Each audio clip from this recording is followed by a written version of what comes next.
Hello जी, अस्सलाम वालेकुम। और आज का हमारा ये एक बड़ा ही ज़बरदस्त सेशन जा रहा है। हम सैटरडे नाइट स्पेशल में लगे हुए हैं। In fact it's our super Sunday right now and we are doing Zulfikar Ali Bhutto and the factors related his tenure, how his tenure was or how he came into power। तो एक सवाल हमारे पास आता है, why Bhutto came into power। तो देखते हैं हमारे स्टूडेंट्स आज किस तरह तैयार होकर आए हैं। हमारे पास यहाँ स्क्रीन पे कुछ फैक्टर्स ऑलरेडी लिखे हुए हैं। देखते हैं हमारे बच्चों ने कितनी अच्छी तैयारी की हुई है। वही हमको लेकर चलेंगे। इनफैक्ट आपको, द यूट्यूबर्स, आपको लेकर चलेंगे। आप जो देख रहे हैं, अब ये बच्चों की ज़बानी सुने। ठीक है जी। जी बच्चों, क्या जानते हैं आप इसके बारे में? जरा हल्के हल्के पॉइंटर्स में बता दें। Yes, anyone who wants to go first regarding the why Bhutto came into power? Bhutto ने 1972 में शिमला एग्रीमेंट साइन किया और उनको रिलीज करा के लिए आया 93 प्रिजनर्स ऑफ वॉर को। तो वो एक तरह से हीरो बन गया पाकिस्तान का, जिसकी वजह से उसको पावर में आने का मौका मिला। ओके, बट यहाँ यहाँ एक जगह पे तुम्हें रुकना होगा। ये भुट्टो ने आने के बाद किया, ठीक है, तुम्हारी बात सही है, लेकिन तुम्हारा थोड़ा सा इसमें एंगल चेंज है। भुट्टो ने पावर में आने के बाद किया शिमला एग्रीमेंट, ठीक है, वॉर हारने के बाद, ठीक है, और पावर में आने के बाद। हमारा सवाल देखो क्या है। सवाल ये है, भुट्टो पावर में आया ही क्यों? ठीक है, तो इसका मतलब पहले तुम जंग के हवाले से कोई बात करोगे। ठीक है, पहला पॉइंट जरा देखो। Army had been defeated by India and was at the lowest possible scenario। Yahya का मार्शल लॉ लगा हुआ था, मार्शल लॉ एडमिनिस्ट्रेटर थे, और and he was the president, had been disgraced because of his strategies। The army was at low। Bhutto took the opportunity to seek the power। देखो, escape वे चाहिए था याहिया खान को। याहिया खान की लीडरशिप में ऐसा हुआ कि पाकिस्तान दो हिस्सों में हुआ। वो कि उसमें भुट्टो भी शामिल था उसकी टीम में, लेकिन यहां पर किसी और ने अगर टेक ओवर किया तो वो भुट्टो ही हो सकता था। ठीक है, और भुट्टो यहाँ पे पावर में आया याया खान के जाने के बाद। वो प्रेसिडेंटशिप से चला गया। ठीक है, east Pakistan had been lost and became Bangladesh. अब याहिया और आर्मी को ब्लेम किया जा रहा था। Bhutto decided to take advantage of this and force Zia down and attempt to shape up the Pakistan. समझ आई बात? ये सारी बात उससे पहले की करनी है, बाद में हम उसके बारे में जाएंगे। ठीक है, कि उसने अपनी पावर में क्या किया। थर्डली, और यू कैन से लास्टली, जब हम 7 मार्क्स का क्वेश्चन कर रहे होते हैं तो इसी तरह जाते हैं। ठीक है, his programmes of reforms, food, clothing, shelter was attractive and appealed to the electorate, thus he won a majority in West Pakistan। देखो, तुम्हारे पास जितनी बात यहां हो रही है, इस सवाल को जरा गौर से समझना। ठीक है, लकीली हमने इस सवाल को गलत समझा और मुझे इलाबोरेट करने का मौका मिल गया। That's well and that's fine, not a big deal. लेकिन हमेशा याद रखो, सवाल को उसके एंगल से देखना है। हम असल में पहले से कुछ पढ़ते हुए आ रहे थे, इसलिए आप वहां से शुरू हो गए, तो नॉट अ बिग डील, कोई बात नहीं। लेकिन दोबारा रीअसेस करो अपनी सिचुएशन को। Why Bhutto came into power, power में आने का वजह क्या थी? उसकी वजह ये थी कि पावर में वो आया 1971 में। ठीक है, लेकिन जब फॉल ऑफ ढाका हो चुका था। ठीक है, और फॉल ऑफ ढाका होने के बाद भुट्टो के क्या रीजंस थे, हमें पहले की बात करेंगे। ठीक है, क्या लिखा है? Did I explain all right? Okay, कोई मसला नहीं। देखो, अब हमारे पास यहाँ पर जो सबसे पहली बात है, वो पहली बात ये है कि पाकिस्तान की आर्मी डाउन थी, लो थी, मोराल लो था, प्रेसिडेंट की स्ट्रैटेजी काम नहीं आई थी, तो एक वैक्यूम क्रिएट हो गया था कि एक नई लीडरशिप की रिक्वायरमेंट है। And Bhutto was looking at some kind of opportunity, तो उसको ये अपॉर्चुनिटी नजर आ रही थी। सेकेंडली, ईस्ट पाकिस्तान लॉस्ट हो गया था, बांग्लादेश बन गया था, याहिया एंड आर्मी को ब्लेम किया जा रहा था।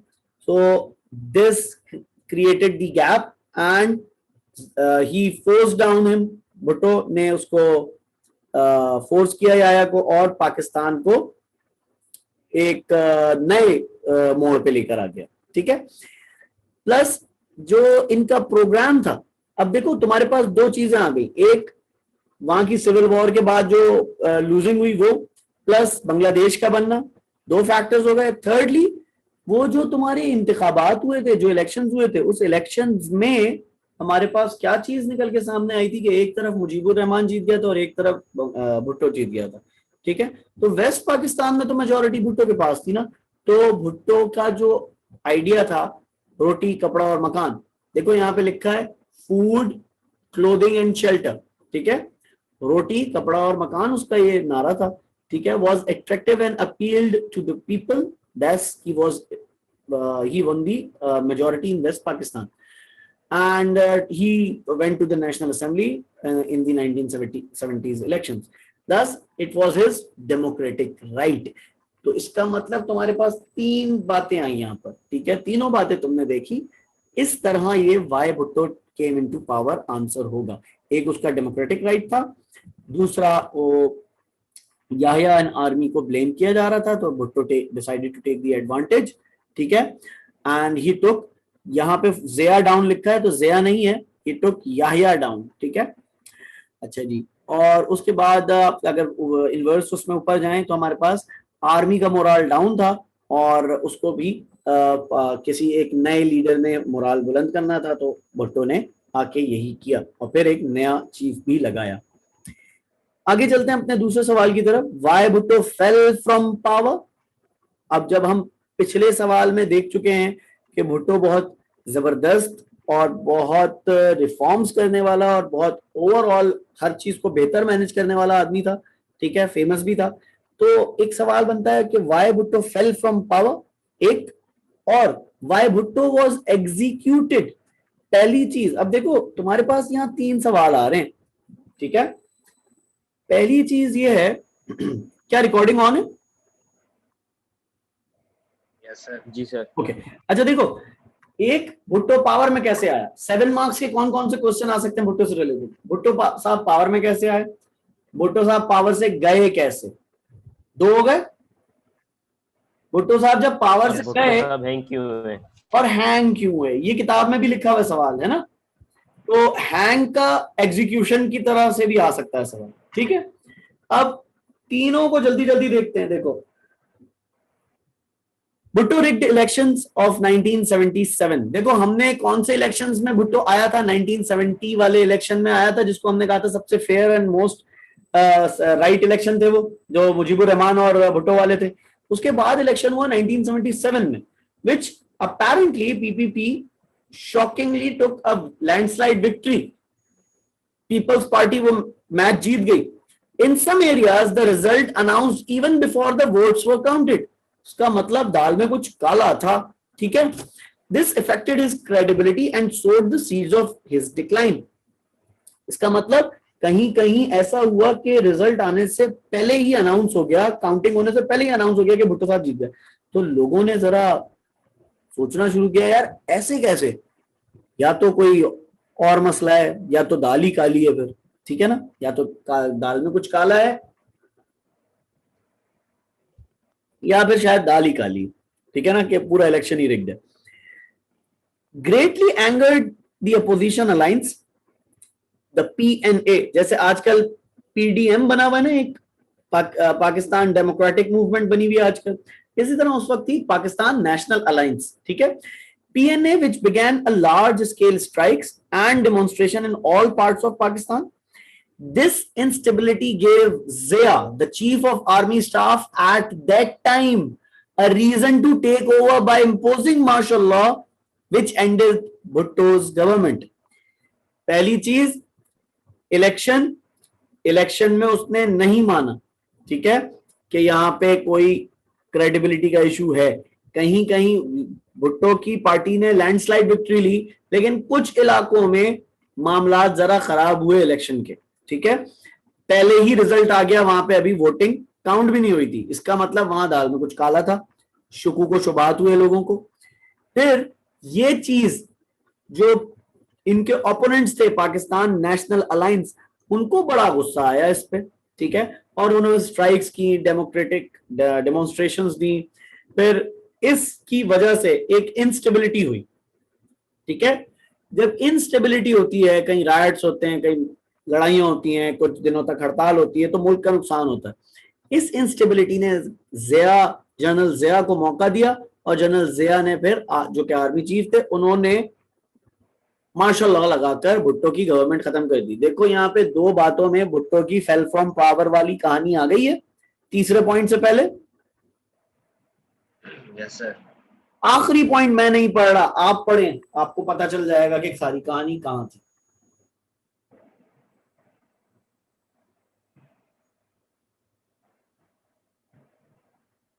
वो नेशनलाइजेशन ने इंडस्ट्रीज की कर ली थी सर, और वो लैंड रिफॉर्म्स में जो डिक्रीज किए थे। अब इसमें जो नेशनलाइजेशन की हुई थी ना, और जो लैंड रिफॉर्म्स किए हुए थे, उसके फायदे आना कम हो गए थे और लोगों में गुस्सा जरा बढ़ गया था। जल्दी से वापस जाते हैं नेशनलाइजेशन वाले पॉइंट पे, जरा देखो यहां पर नेशनलाइजेशन वाले पॉइंट के नीचे क्या लिखा है, lack of experts, qualified managers नहीं है, एजुकेशन सिस्टम में क्वालिफाइड टीचर्स नहीं है। और यहां देखो तुम्हारे पास वो बात क्या कह रहा है, the economic policies angered the populace. जो पॉपुलेशन थी, लोगों के दरमियान उसकी इकोनॉमिक पॉलिसीज को अब अच्छा नहीं समझा जा रहा था। एक वक्त में अच्छा समझा जा रहा था, बाद में जब उसकी इकोनॉमिक पॉलिसीज का रिजल्ट अच्छा नहीं आया, ठीक है ना, तो लोगों में गुस्सा था, और खासकर नेशनलाइजेशन को लेके और लैंड रिफॉर्म्स को लेके, ठीक है ना, और जो कि इसके डाउनफॉल का रीजन बना, ठीक है। यही बात देखो तुम्हारे पास आ रही है, नेशनलाइजेशन और लैंड रिफॉर्म, जो उसकी इकोनॉमिक पॉलिसीज उसको ले डूबी, ठीक है, इंस्टेबिलिटी उसको ले डूबी, जनरल जिया ने मार्शल लॉ लगाया, ठीक है, और उसकी हुकूमत खत्म कर दी, और 1977 का इलेक्शन जिसकी क्रेडिबिलिटी का कोई मामला था, ठीक है। ये तीन बातें याद रहेंगी। आगे चलते हैं, ये देखते हैं कि भुट्टो साहब को एग्जीक्यूट क्यों किया गया। भुट्टो साहब को एग्जीक्यूट क्यों किया गया मैं नहीं बता रहा, तसल्ली से 1 से 2 मिनट लो, तसल्ली से पूरा आर्टिकल पढ़ो सब लोग, और उसके बाद मुझे एक एक बच्चा एक एक फैक्टर बताए, ठीक है। पानी खत्म हो गया, पानी लेकर आ रहा हूं। 12 मिनट की क्लास रहती है हमारी, जरा जल्दी से इसको देखो ताकि इस टॉपिक को खत्म करके हम ज़िया-उल-हक पे जाएं, ठीक है।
हाँ जी, कुछ और टाइम चाहिए आपको, या ये बात समझ में आने वाली है जो लिखी हुई है आपके सामने।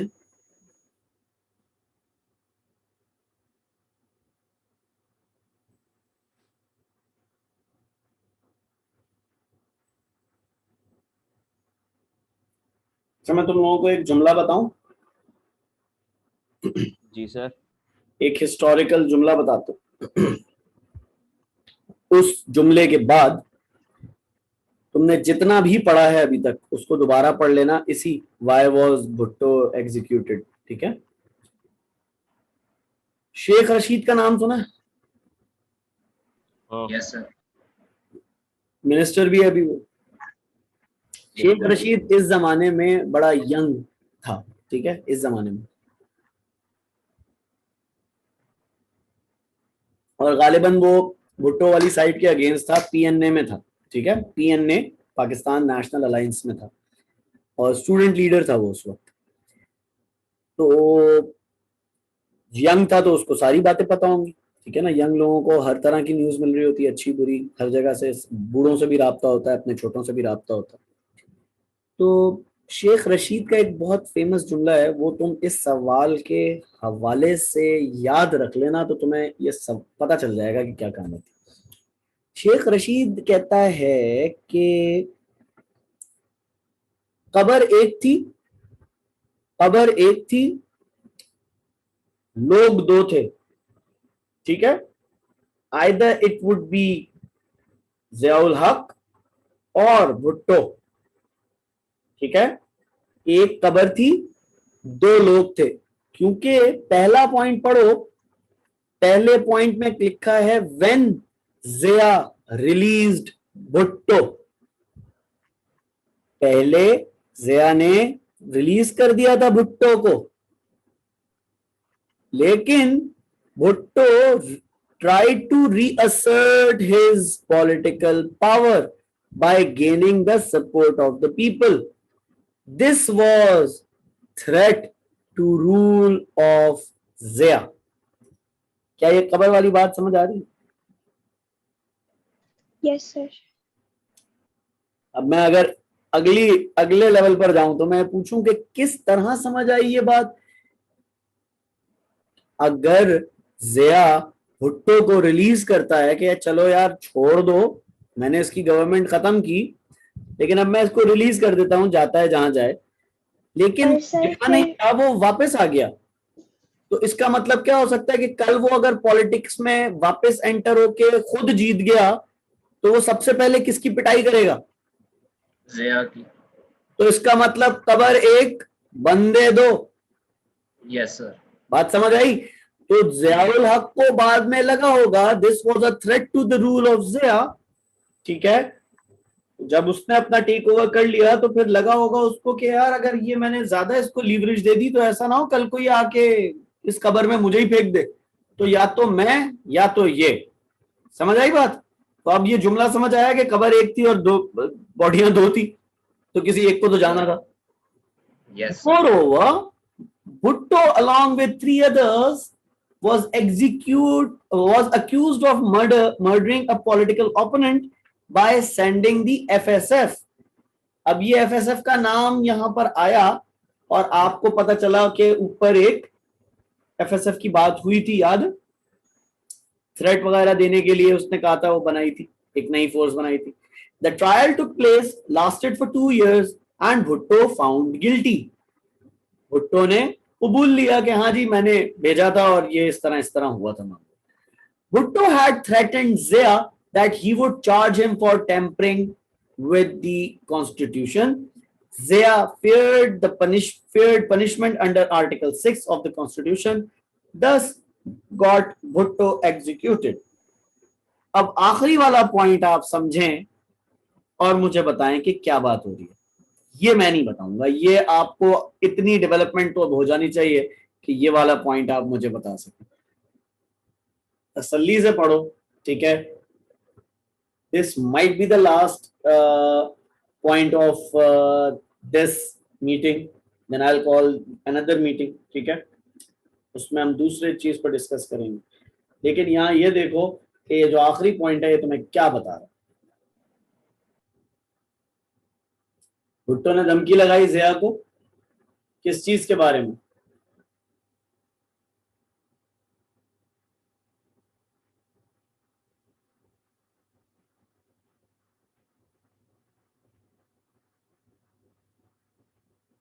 हाँ जी, किस चीज के बारे में धमकी लगाई थी भुट्टो को? क्या लिखा है यहाँ पर?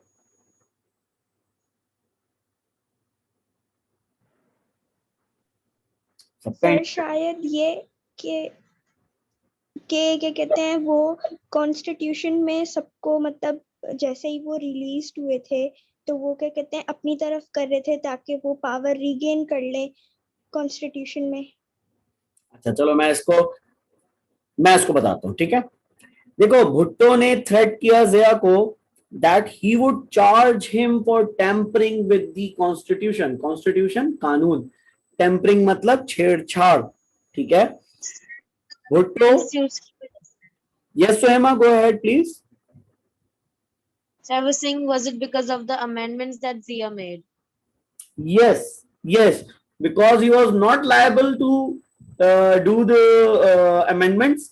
He was not elected president, ठीक है ना, वो ये सब कुछ नहीं कर सकता था, और कॉन्स्टिट्यूशन में लिखा था कि अगर कोई इस तरह करेगा तो ये गद्दारी होगी, और गद्दारी का एक नंबर दिया हुआ है वहां पे, आर्टिकल 6, ठीक है, जो कि आइन को वायलेट करेगा, कॉन्स्टिट्यूशन को वायलेट करेगा तो वो गद्दार कहलाएगा, ठीक है। तो उस पे आर्टिकल 6 का थ्रेट था, ठीक है ना।